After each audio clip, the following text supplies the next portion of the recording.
On voit le même secteur ici qui a été pris en 2007. On peut zoomer à une échelle qui est beaucoup plus proche. Dans le cadre du Jour de la Terre, on nous a demandé de venir exposer des orthophotos, puis quelques travaux qu'on fait suite à la réception des orthophotos. Les orthophotos, ça, c'est pris par avion.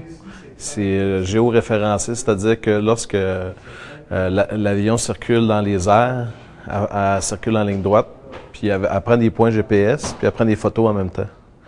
Puis ces points GPS-là servent à géoréférencer sur une carte suite à la prise de photos pour être capable d'être au bon endroit sur la Terre.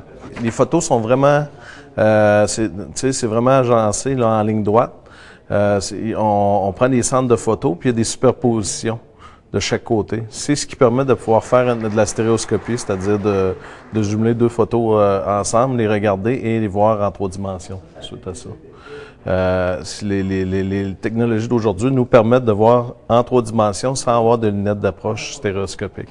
Ici, plus bas, on voit les maisons très, très proches. On voit les piscines reliées à chacune des maisons. On est capable de voir une évolution, nous autres, des travaux de construction qui se passent sur le territoire.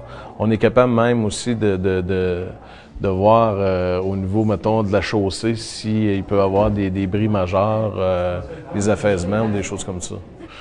Là, ici, on voit les bâtisses. Puis on voit le projet d'infrastructure aqueduc et égout-chaussée relié à ça. Ça, c'est des vues en plein profil, des travaux qu'on exécute sur le terrain. Puis l'orthophoto, encore là, à l'arrière, nous permet de faire une meilleure planification.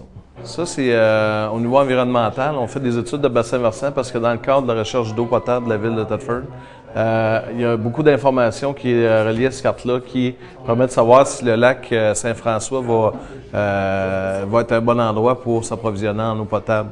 Fait que ça va nous permettre de planifier les endroits où est-ce qu'ils vont être plus susceptibles d'avoir soit des sédiments dans l'eau, de la pollution, des choses comme ça. Fait que nous autres, c'est une analyse là, par bassin versant qu'on a faite à l'aide de cette carte-là, qui est tirée encore là des orthophotos. Fait qu'à partir des orthophotos qu'on a vues de l'autre côté, on a numérisé nous autres les bâtiments un à un. On voit ici l'église Saint-Alphonse avec toutes les formes. Puis ce que ça nous a permis de faire, c'est une carte là, reliée à Héritage Centre-Ville, d'identifier toutes les institutions financières, les commerces, ces choses-là. Puis nous autres, ce qui est le fun avec la géomatique, c'est qu'à l'intérieur de ce polygone-là, on met de l'information reliée à une base de données qui nous permet d'identifier le bâtiment, son adresse civique, son année de construction, ensuite de ça, les matériaux de fabrication, toutes sortes de choses comme ça.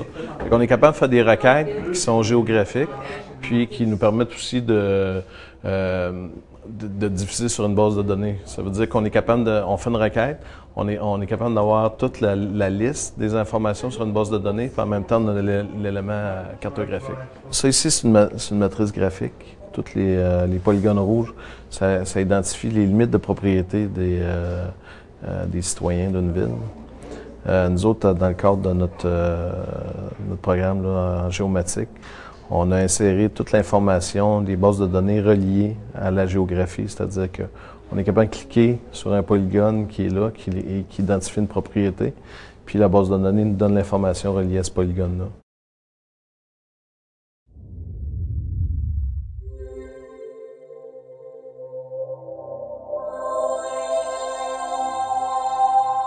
Télécogeco, exclusif au câble.